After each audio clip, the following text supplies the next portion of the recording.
If you watch a lot of anime and have some knowledge of Japanese pop culture, then you'll know all about idols, a phenomenon that has grown in Japan from its golden age in the 1980s. And as with most things that sweep in the East, the influence bleeds down into its anime industry, creating a slew of shows with cute girls and boys ready to sing their heart out and then steal yours. But as with most things that gain popularity, an alternative version of it comes along, and we've seen idol culture poked fun at through beating up squirrels with magical boys, singing, statues, rapping zombies, and now through 3 Yakuza, who have all had a sex change, and Netflix's newest acquisition that leaves nothing to the imagination. My name is Isla, and this is my review of JC Staff's Backstreet Girls. That is the beginning of the plot, if we can loosely call it that.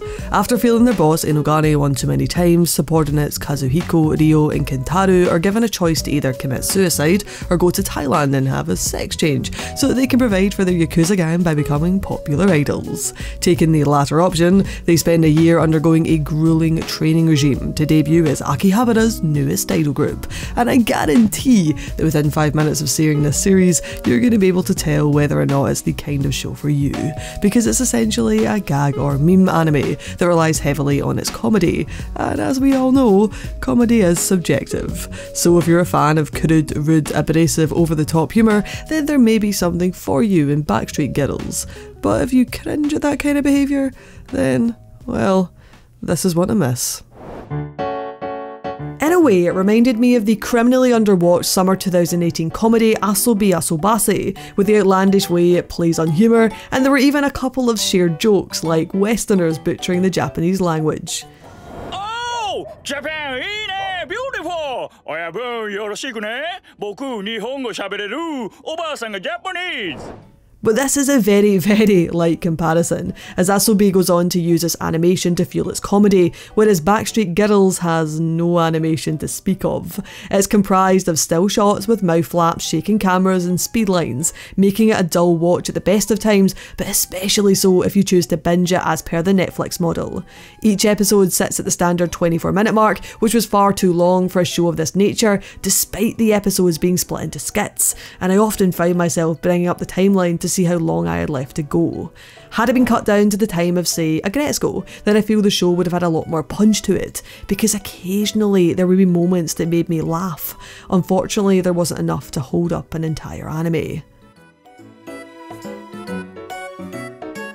Very quickly I began to question why this had received an adaptation at all, because when you take a manga and turn it into an anime, as the creator you should bring something to it in the animation that the mangaka couldn't, and having sat through all 10 episodes, I can't see how your experience is expanded watching it compared to reading it. The argument against that is sound, and as an idol anime it's got to be full of it, right? Well, yes, sort of. Compared to other idol shows, the soundtrack is lacking, massively and purposefully.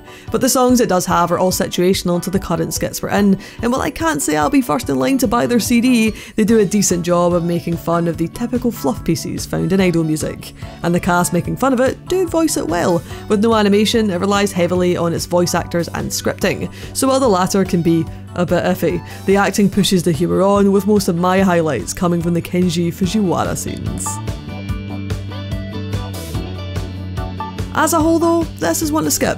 Worth turning the sound up to watch the clips you'll inevitably see plastered on Twitter, because there are a few gems that are worthy of that, but I wouldn't seek it out on Netflix as your next binge fest. Because should you watch this show and like it, despite how mediocre it is, or maybe you already love it and you've come here to tell me off for bashing it, well, I'm afraid you're on a slippery slope there, my friend. This is how it begins. One day, you're watching Dancing Yakuza, the next you're cheering on Horse Girls, only to find yourself in the front row of the next Hatsumiku concert buying batches of vintage AKB48 CDs off of eBay. And this all comes from experience. So I say, get out now, before you find yourself surrounded by the girls of Love Live in the unrelenting, unforgiving place that is idol hell.